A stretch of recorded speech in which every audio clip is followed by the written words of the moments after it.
Hi, my name's Adrian Medhurst and I'm a doctor of psychology with expertise in wellbeing and health.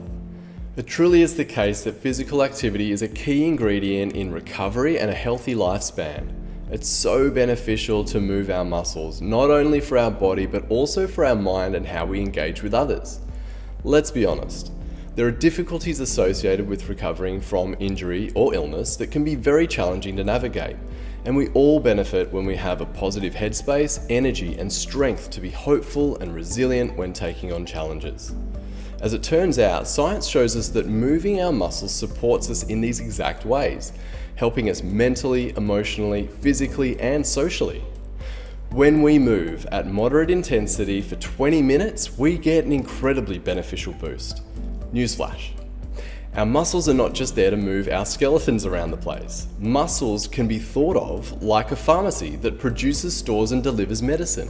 Simply contracting our muscles triggers the release of molecules called myokines, which are nicknamed hope molecules because they boost our state of mind to feel more hopeful and to demonstrate greater resilience. It's so interesting that our muscles have this incredible capability, but they won't just give it away. So the rule here is, to get the benefits, we have to get moving. Here's the good news. It doesn't matter whether you're being active in the gym or a rehab center or whether you're out walking or gardening, because the hope molecules, those myokines, they won't discriminate about what the movement is or where you do it. If you do a squat to weed the garden or in the gym, either way, you get the benefits. So this also applies to our next benefit, the runner's high, where runners get an incredible boost including endorphins and a positive state of mind and confidence. Well, just like any muscle movement releases myokines, the runner's high can come from persisting with any moderate effort for 20 minutes, which is why this effect is now called the persistence high.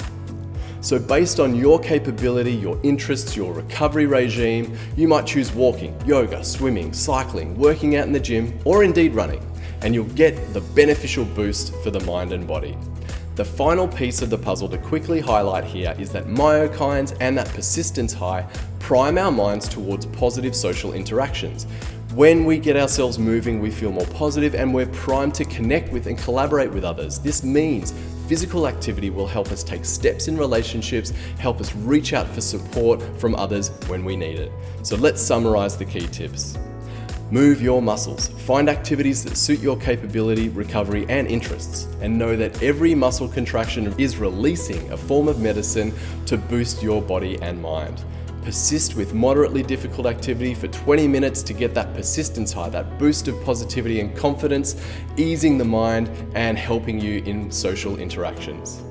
Finally, the modern lifestyle can often mean lots of sitting, and having an injury or illness can often mean moving less or more rest. For these reasons, it's so important to be conscious and realistic about our physical activity.